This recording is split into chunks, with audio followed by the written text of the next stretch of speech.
Lo dijo en la primera hora. Empecemos un poquito y hay que darle seguimiento. Y vamos a tener más adelante una entrevista con el doctor Esteban Ron. Él es académico, constitucionalista y maneja los temas electorales. Para hablar un poquito sobre lo que pasó el día de ayer, ¿no? El anuncio de una denuncia electoral en contra de 3 actores políticos, 2 que no ganaron las elecciones, y digamos, los 3 no ganaron las elecciones seccionales. Pero de los 3, una de ellas, la vicepresidenta de la República, en binomio con el hoy presidente Daniel Noboa, ganó las elecciones posteriores. Pongamos en contexto. El consejero de Participación Ciudadana y Control Social, Juan Esteban Guarderas, convoca ayer a una rueda de prensa entiendo yo, una oficina particular acá en el norte de Quito. No lo hizo en el Consejo de Participación Ciudadana, lo hizo en una oficina particular. Dice que lo presenta como ciudadano, no como consejero, y por eso lo hace desde una oficina particular, pero lo hace en horas que debería estar laborando en el Consejo. Creo que eso también hay que discutirlo y hay que comentarlo. ¿Ya?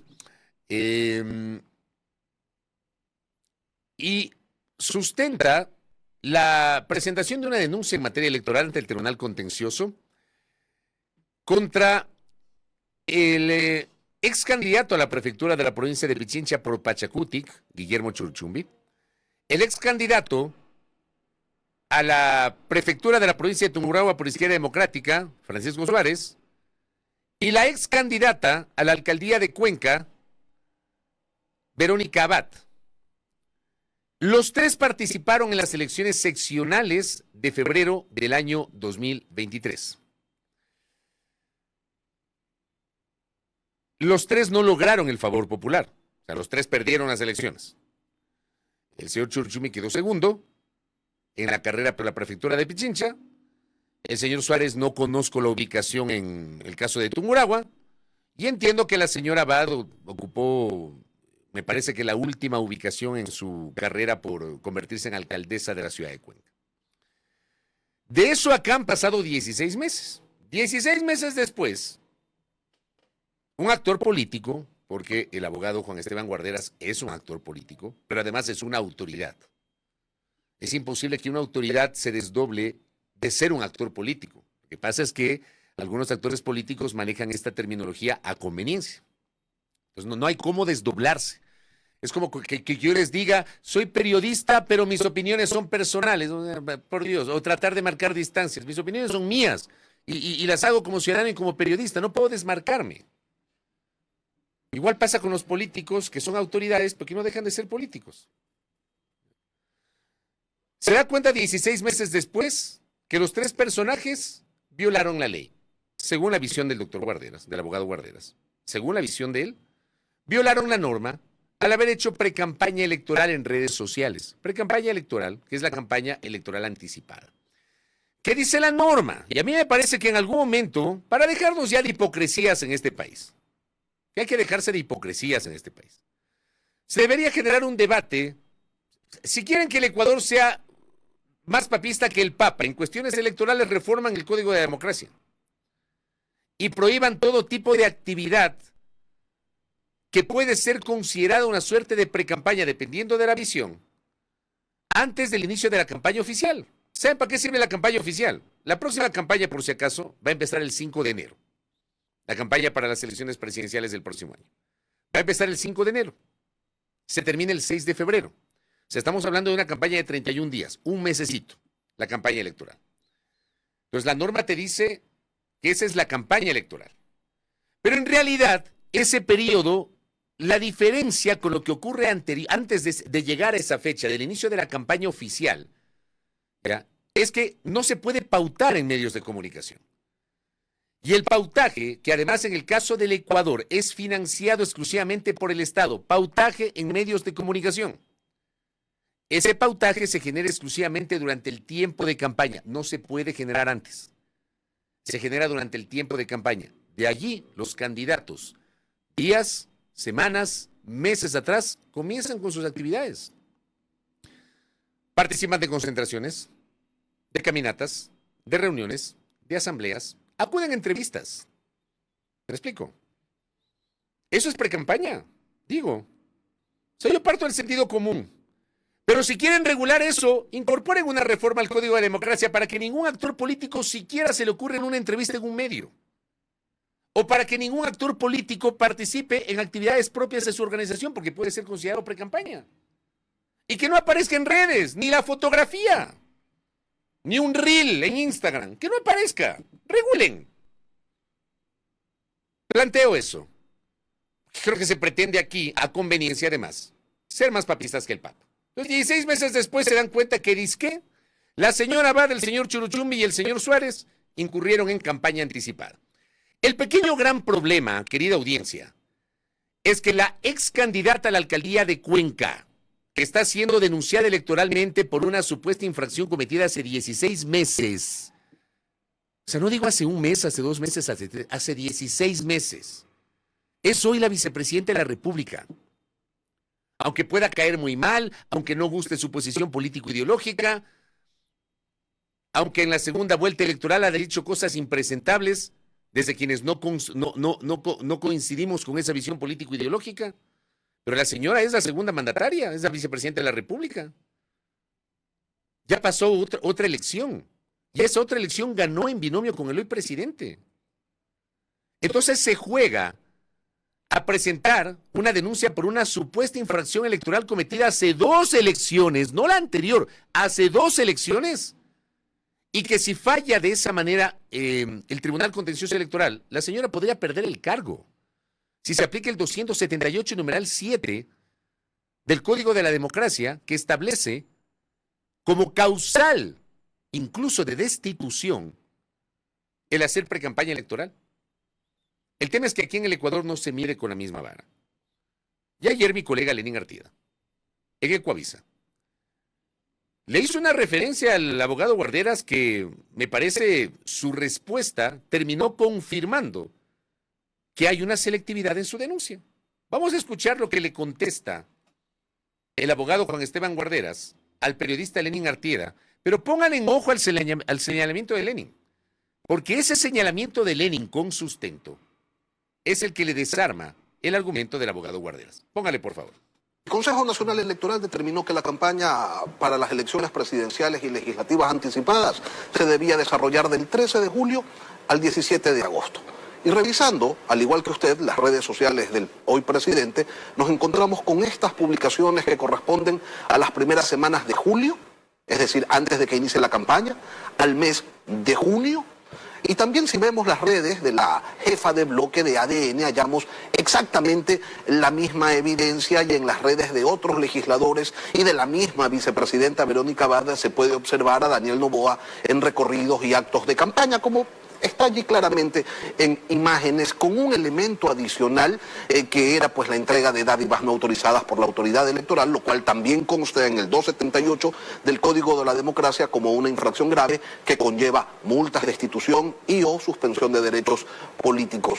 Eso, abogado Guarderas, ¿no le parece estrictamente similar, igual de grave, digno de una demanda y del espíritu de transformación al que hace referencia usted, de erradicación de la trampa y de la sociedad de la política? Sí, por supuesto, mire, a ver... ¿Lo va a incluir entonces? No, permítame. Yo fui amigo cercano de Fernando Villavicencio. Él también hizo precampaña, ¿no? Y todos hicieron precampaña. Entonces, yo no soy el Consejo Nacional Electoral. Es que a mí no me compete enjuiciarles a todos. No, sí, estamos de acuerdo, no es de su competencia, pero si usted selecciona unos casos, ¿por qué sí selecciona unos casos y no otros cuando las evidencias están allí? Mire, yo he decidido que yo he priorizado 3 criterios a la hora de determinar los perfiles que voy a enjuiciar. Y los 3 criterios podrían aplicarse a Daniel Noboa. Ahora, yo no sé de qué momento usted sacó esas publicaciones por internet, pero sí, o sea, yo he estado verificándolas. Aparentemente están borradas. La noche de ayer no han buscado bien entonces. Posiblemente, maestro, posiblemente. No, ¿por qué solamente se enjuicia a unos que roban y no se enjuicia a todos? Porque yo no soy la entidad que enjuicia el robo. Yo soy un ciudadano que quiere marcar unos precedentes. Eso es lo clave. Ok. ¿Por qué a unos y no a todos? Y vamos a retrotraernos a la más reciente denuncia del abogado Guarderas. Le presento una denuncia en contra del alcalde de Quito, porque hizo precampaña electoral. El alcalde fue sancionado, no con la destitución, sino con la multa y un pedido de disculpas públicas. ¿Por qué no se presentó también una denuncia en contra de la prefecta de la provincia de Esmeralda, Roberta Zambrano? ¿Ya? Roberta Zambrano hizo públicamente campaña por el hoy presidente Daniel Noboa. Estuve en recorridos, estuve en concentraciones, hay videos subidos, basta con revisar las redes, a no ser que borren, ¿no? Basta con revisar las redes. ¿Por qué no presentaron una denuncia en contra del exgobernador de la provincia de Esmeraldas, Freixon Erazo, que hizo campaña a favor de Daniel Noboa? ¿Me explico? Hay un montón de ejemplos. En algún momento yo mencioné, y me permite traer a colación este comentario, una precisión, un querido amigo David Molina me hizo caer en el error. Alguna vez dije que Guillermo Lasso había mencionado a Agustín Intriago, y no era Agustín Intriago, era Agustín Casanova. En una concentración en Guayaquil, era un acto político en Guayaquil con la presencia del presidente de la República. Era un acto del presidente de la República. Estuvo ahí el exalcalde de Portoviejo, Agustín Casanova. Agustín Casanova, de las referencias que yo tengo, le fue bastante bien durante sus 8 años como alcalde. Obviamente hay esta traba de que se pueda acceder a una segunda reelección para un tercer periodo. Ya no se puede, máximo 2 periodos consecutivos o no. Y claro, Casanova tenía que renunciar porque su aspiración era convertirse en prefecto de la provincia de Manabí. De hecho, participó como candidato a prefecto, quedó en segundo lugar detrás del reelecto prefecto de Manabí, Leonardo Orlando. Y Lasso, en un acto oficial de gobierno, lo presentó a Casanova como su candidato a la prefectura de la provincia de Manabí. No dijo nada. Nadie se escandalizó. ¿Me explico? ¿Por qué a los unos y por qué a los otros? Entonces, si ya presentas una denuncia contra el alcalde de Quito, ¿por qué no presentas también contra la prefecta de Esmeraldas, contra el exgobernador o contra el propio Lasso? Estoy poniéndole 3 ejemplos que, vean, es facilito. Para los que no me creen, por si acaso, vayan y revisen las redes. La internet es maravillosa. Y ahí uno puede encontrar un montón de referencias que no desaparecen. Están allí. Vayan y revisen. Pero además, presentan la denuncia hoy de una elección que fue hace 16 meses, ni siquiera es la anterior. Es un proceso ocurrido el año pasado en enero. Entonces, ¿quién me explica eso? Y justo eligen a la señora Abad. Yo imagino que habrá otros actores políticos que hicieron campaña anticipada seguramente en las elecciones seccionales. Ahora, ¿qué es campaña anticipada? ¿Qué es campaña anticipada? ¿Cómo regulamos lo que es campaña anticipada y cómo entendemos lo que es campaña anticipada? Les invito a reflexionar y suscribe lo que dice Andrés. Hay que dejarse de chuchumequerías. Este Ecuador está lleno de chuchumecos. ¿Ah? Hay que dejarse de la chuchumequería. Y hay que ser un poquito prácticos y serios en el debate. Cuando hay una asamblea de una organización política, que es un requisito sine qua non, establecido por el Código de Democracia para la nominación de candidaturas, que aquí le llaman democracia interna, que por cierto, lo de aquí, democracia interna, es un chiste. La norma dice elecciones primarias, dice asambleas, convenciones. Vean, la democracia interna de los partidos es un mamotreto, es un chiste. Convocan a las asambleas con la presencia de un delegado de la función electoral. El maestro de ceremonias o el presidente o quien dirige el partido o movimiento dice, ¿están de acuerdo con que el señor Roberto Carlos Velasco sea candidato, nuestro candidato a la alcaldía de Chone? Todos sí levantan la mano. Elegido por aclamación. Se acabó la asamblea. Pero se cumplió con el ejercicio. Eso no puede ser considerado precampaña. Y luego cuando el nominado coge el micrófono y agradece y empieza a hablar de política, no está haciendo precampaña.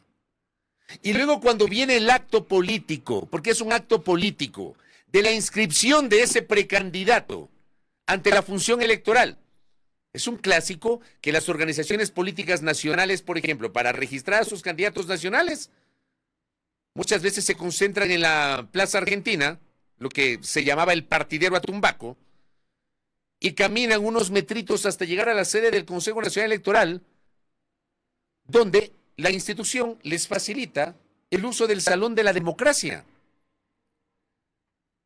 Y ahí generan el acto político. Suele haber la presencia de representantes del Consejo Nacional Electoral para certificar ese momento que es el registro de la inscripción del precandidato. Y hay intervenciones, y hay gente con banderas, y hay gente con camisetas, y hay gente con gorras, y hay gente con gritos, con cánticos. Eso no es precampaña. Y luego, cuando antes de la campaña oficial, que dura solamente un mes, los candidatos hacen recorridos, porque recorren el país, ¿no? Uno les entrevista antes del inicio de la campaña oficial y están en recorridos.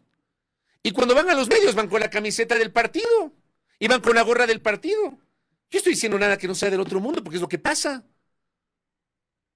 Aquí con Belkis hemos tenido candidatos que antes de la campaña oficial se han sentado aquí y han estado con el distintivo de su campaña. Eso también no es precampaña.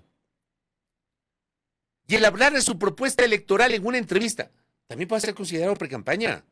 Vamos. O sea, ¿qué pretenden? Para mí está claro, y yo ratifico lo que dije ayer en este espacio. Esta denuncia tiene un claro direccionamiento para afectar a la vicepresidenta de la República. Perdóneme, o sea, no hay dónde perderse. Para mí tiene un tufo de oportunismo político, pero que no tiene discusión alguna. Y a diferencia de la denuncia que en su momento presentó el abogado Guarderas en contra del alcalde de Quito, esta en contra de la vicepresidenta, porque el objetivo es la vicepresidenta. El señor Churuchumbi y el señor Suárez no ganaron las elecciones de febrero del 2023. Tampoco la señora Abad, pero ella es la vicepresidenta.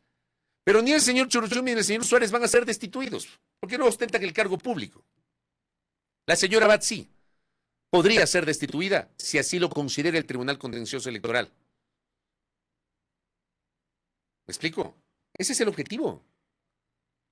Para mí el objetivo no es tratar de transparentar y luchar contra el abuso, por el amor de Dios. ¿Qué se entiende por precampaña? ¿Qué se comprende por precampaña? Y como siempre digo, audiencia, la calentura no está en las sábanas. ¿Por qué no plantean tener una legislación más dura, más fuerte, más potente, que fortalezca los controles para establecer el financiamiento de las campañas electorales? ¿Por qué no promueven, así como son ágiles para denunciar, por qué no promueven reformas para, por ejemplo, endurecer las reglas para que se puedan registrar partidos y movimientos políticos en este país? Que tenemos un montón. ¿Por qué no se fortalecen las reglas y por qué no se busca eso en lugar de salir con estas denuncias? Para que los partidos y los movimientos sean verdaderas organizaciones políticas y no solamente vehículos que se utilizan para las campañas. ¿Por qué no se regula y se controla aquellas organizaciones políticas de alquiler, que las hay? Las hay. Que solamente aparecen en tiempo de elecciones, pero no tienen escuelas de formación política. No se sabe qué hacen con los recursos. No se sabe de dónde proviene su financiamiento. No se sabe cómo recogen las firmas. La norma establece un mínimo de firmas. Y resulta que a la hora que se presentan a la elección, no obtienen ni eso. No llegan ni de lejos al mínimo de firmas que dizque les sirvió para convertirse en organización política. Por favor. Por ahí tiene que venir la discusión. No presentarnos aquí a aparecer como que queremos que se sancione este tipo de abusos. Bueno, si sancionas a uno o si denuncias a uno y buscas las sanciones de uno, denuncia para que se sancionen a todos. Y con base en estos argumentos, vean, aquí no habría político que no sea susceptible de una denuncia en el Tribunal Contencioso Electoral. No habría. Desde el año 2011, la primera campaña electoral en la cual ya se utilizaron redes sociales es la del 2011. La del 2009 no fue una campaña digital. Las redes eran incipientes en el Ecuador. El Twitter llegó aquí en 2010. El Facebook recién estaba llegando acá, recién había llegado acá. No había YouTube, no había Instagram, no había TikTok. En la del 2011 ya había Facebook y había Twitter. Y luego vienen, obviamente, las otras redes sociales. Las redes sociales cambiaron la forma de hacer política y de hacer campañas. Hay candidatos, por ejemplo, que invierten mucho dinero en redes sociales y no se sabe cuánto invierten. Son campañas millonarias.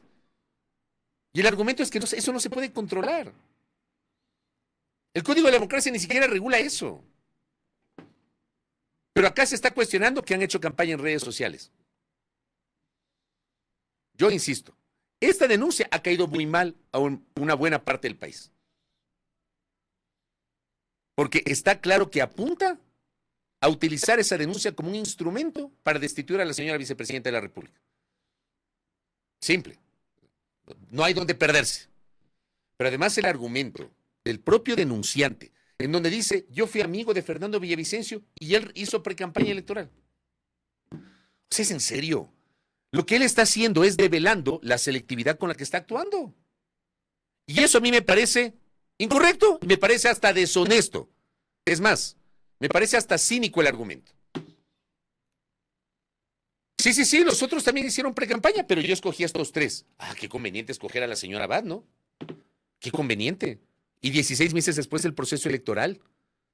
Y hacerse los locos cuando el periodista y el medio le enseñan, bueno, pero el señor Noboa también hizo campaña. Y se puede sacar un montón, porque todas las organizaciones políticas hicieron lo mismo. Todas. O sea, revisen, les invito a que revisen las redes de los precandidatos presidenciales en su momento, que luego se convirtieron en candidatos, o de las organizaciones políticas en su momento. Revisen las redes de junio, de julio, revisen. Se van a encontrar con ejemplos del mismo tipo, pero escogen justo a la señora Abad. Justo. ¿De qué estamos hablando? Entonces, este tipo de cosas no le abonan a la seriedad de este país. No le abonan, de modo alguno. Acá, por ejemplo, Natasha me dice, el presidente Noboa en todo el país está en precampaña para el 2025. Las vías de algunas ciudades ya hacen campaña. Yo, por ejemplo, suelo ir a Guayaquil. Y es inevitable encontrarme con el famoso Sarmiento es pueblo en las paredes ahí de las vías. Ya, usted va más o menos, pasa Yaguachi, llega a Durán y encuentra las paredes. El señor Sarmiento, que era correísta, luego era social cristiano y ahora es novoísta. Entonces aparecía Sarmiento es pueblo apoyándolo a Correa. Después Sarmiento es pueblo apoyándolo a Moreno. Después Sarmiento es pueblo apoyándolo a Lazo. Después ahora Sarmiento es pueblo le apoya a Noboa. Se encuentra un montón. ¿Quién regula eso? ¿Quién regula eso? Pregunto. Sería interesante saberlo, ¿no? ¿Ah? En la misma demanda me dice Yomar, solamente había que aumentar los nombres de otros políticos. Tiene un montón. Pero escogen, como digo, a un personaje. Acá me dice una conocedora en la materia. Triste que se usen las herramientas e instrumentos legales así y en nombre del control ciudadano. Vergonzoso. Destituir a Abad sería forzar la ley electoral. Yo suscribo plenamente eso. Porque miren ustedes lo que dijo Alfredo Serrano el otro día aquí en este espacio, ¿eh? Presidente nacional del Partido Social Cristiano, a propósito en cambio de la sanción al alcalde de Quito. Y creo que esto también de la señora Abad es otro precedente peligroso. Decía Alfredo Serrano, ¿qué va a pasar con Roberta Zambrano mencionando otra vez a la prefecta de Esmeraldas? Roberta Zambrano es la directora provincial del Partido Social Cristiano en Esmeraldas.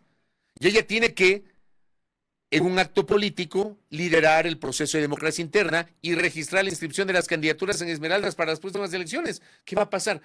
La señora Zambrano va a tener temor de que aparezca alguno que simplemente le presente una denuncia por cometer ese ejercicio y que luego la sancionen. Estamos hablando. ¿Ah?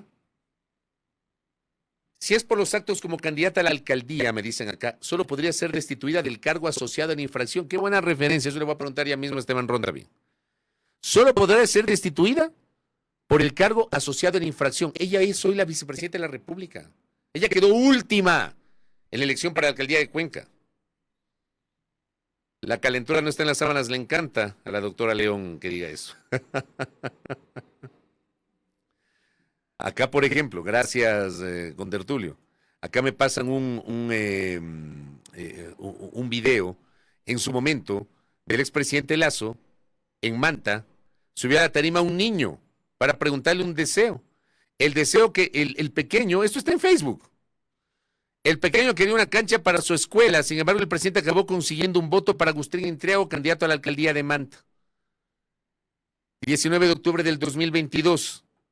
¿Quién ha denunciado a Lazo para empezar, el utilizar niños en actividades político-partidistas está prohibido por la ley? ¿Quién ha denunciado a Lazo por esto? ¿Quién denunció a Lazo por hacer precampaña por Agustín Intriago? En este video que me acaban de pasar. Gracias. O acá me dice Ricardo, o el propio presidente Noboa, que en su legítimo derecho, que él era el proponente, llamó a votar por el sí en la última consulta popular, cuando en teoría una autoridad no debe incidir en la votación de la gente. Pero sería ridículo, perdóneme, a mí no se me ocurriría siquiera haber cuestionado el derecho que tiene el presidente de la República para promover su propia consulta popular. No tendría sentido. Por Dios. Pero ahí nadie dice nada, ahí no le denuncian al presidente. Es que es absurdo. Imagínense ustedes que el presidente de la República promueve una consulta popular, él es el proponente de la consulta y no puede hacer campaña sobre la temática que él mismo está impulsando, no tendría sentido. Pero aquí somos selectivos y la selectividad es un repituche en este país desde siempre y hasta siempre. Bueno, en la recta final del comentario no puedo dejar de comentar y lo voy a hacer muy rápidamente sobre el tema de la fiscal general del Estado. Porque ¿saben qué? Este ejemplo, otra vez, como antes, como siempre, grafica con fuerza esta insoportable polarización de este país entre aquellos que detestan a la fiscal y que dicen que es un show. No sé cómo pueden probar que es un show. A mí no me consta que es un show. Yo sería un irresponsable si les digo es un show. A mí no me consta. Y los militantes políticos de cualquier organización política y los partidarios de cualquier otra organización política, ¿ya? Y los ciudadanos comunes tienen el legítimo derecho de pensar como les consideren. A mí como periodista, ¿ya? Me obliga una gran responsabilidad en el micrófono y en la cámara. Yo no puedo soltar la lengua y decir cualquier cosa sin una evidencia. A mí no me consta que es un show. Además, yo no me metería con la situación personal de la señora fiscal general del Estado, ni menos con su embarazo. Pero ¿cuál es mi cuestionamiento sobre el tema de la fiscal? Yo respeto profundamente, yo a la fiscal general del Estado la respeto. El hecho de que yo sea crítico sobre algunas de sus actuaciones no significa que yo odie a la fiscal, por el amor de Dios. ¿Ya? O que yo le falte el respeto a la señora fiscal. Por favor, tengamos un poquito de respeto sobre el estado de gravidez de la señora fiscal. Pero ¿qué es lo que me llama a mí la atención? El hecho de que le pide a la Asamblea Nacional la suspensión del juicio político que está a la vuelta de la esquina, invocando su estado de gravidez, ¿ya? Y que ella necesita estar lejos del estrés de un juicio político. Pero no habla, por ejemplo, digo, ¿no? Eso, y yo suscribo lo que decía Bernardo Gortari ayer. Creo que es interesante lo que dice Bernardo. Ese debería ser un debate entre las mujeres. Porque claro, la mujer dice, todo embarazo es distinto. O sea, no es que haya un estándar para todos los embarazos. Cada mujer vive su embarazo de distinta manera. O sea, es absurdo opinar sobre el embarazo de una mujer. Hay embarazos de riesgo, hay mujeres que a los 5 meses recién se enteran que están embarazadas, perdónenme. Yo he conocido casos de ese tipo. Yo no me atrevería a mencionar el tema o a cuestionar el tema del embarazo. Pero he dado una opinión. Si la señora fiscal pide un diferimiento, ni siquiera diferimiento, pide la suspensión del juicio político, porque eso es lo que ha pedido y eso es lo que va a resolver hoy el CAL. Lo lógico es, si le afecta el estrés por eso, debería pedir licencia, es lo que yo creo. Yo estoy recomendando nada, como ayer alguien me decía, porque esto que estoy diciendo yo lo comenté ayer en algunos espacios y lo mencioné en mi cuenta de ex. Debería pedir licencia. Porque resulta que la señora fiscal general del Estado hoy es la persona que enfrenta los mayores riesgos en este país. Porque además el 3 de junio tiene la audiencia el caso Metástasis. ¿Me explico? Entonces, si hablamos del estrés, el estrés más que el juicio político, que para mí ese juicio político no va para ningún lado, que yo no veo votos por ninguna parte. Creo que más estrés es el seguir al frente de la institución en una situación de estas cuando ella necesita tener mayor tranquilidad, recogiendo las palabras de la señora fiscal. Pero suscribe lo que dice Bernardo, eso que debatan las mujeres. Yo he dado una opinión sobre algo que yo creo. Que eso no significa que yo me meta en la vida privada de la fiscal, porque no lo voy a hacer. Ya, para los unos fanáticos que la defienden a ultranza y para los otros que la detestan, que me dicen tibio por decir esto, yo no voy a decir que es un show porque no me consta. O sea, sáquense de la cabeza, los fanáticos les digo, sáquense de la cabeza el hecho de que uno es militante. Yo no soy militante ni soy actor político partidista, yo hago periodismo. Y aquí hago opinión periodística, no hago opinión político partidista. Entiendan. Si es que esperan escuchar de este periodista una opinión político-partidista, este no es el espacio adecuado para ustedes. Tienen que buscar otro espacio. Este no es el espacio adecuado. Aquí no se hace opinión político-partidista. Yo he generado y genero una opinión en este sentido. ¿Ya? ¿Qué es lo que me parece? No es una recomendación, es una opinión sobre el tema de la fiscal.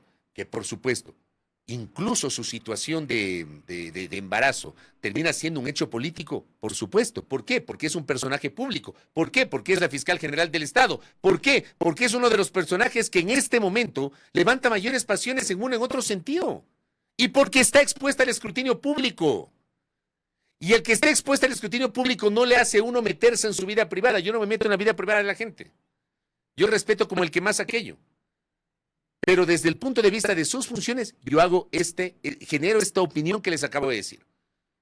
Si se pide una suspensión del juicio político, argumentando el tema del estrés, creo que también debería pedir licencia. Ella sabrá si necesita o si no se necesita. Vladimir Andosilla, con esto cierro, dice, la seguridad fiscal es, por supuesto, la licencia laboral al puesto podría poner en riesgo eso. Interesante también lo que dice el doctor Andosilla. Yo creo que queda ahí para el debate, para la reflexión, pero vean, a los unos y a los otros, bájenle 2 rayitas a la pasión. En serio, bájenle 2 rayitas a la pasión. A veces da pena las cosas que se leen y las cosas que se escuchan. Y una cosa más, por si acaso, quien dijo que la fiscal era un embarazo de riesgo es el presidente de la Asamblea. Belkis mostró el video hace minutos, ya no me queda tiempo para mostrarlo de nuevo, pero mostró el video en la primera parte. Escuchen al presidente de la Asamblea Nacional. En 2 o 3 tramos de su intervención de 3 y pico de minutos que se difundió ayer en redes, él habla de embarazo de alto riesgo de la fiscal. La fiscal no lo dice en el video de 2 minutos que ella colgó, pero sí lo dice el presidente de la Asamblea Nacional. No es invento de este periodista. 7:14 de la mañana. Cierro el comentario. Primera plana. Todas las noticias, todas las voces.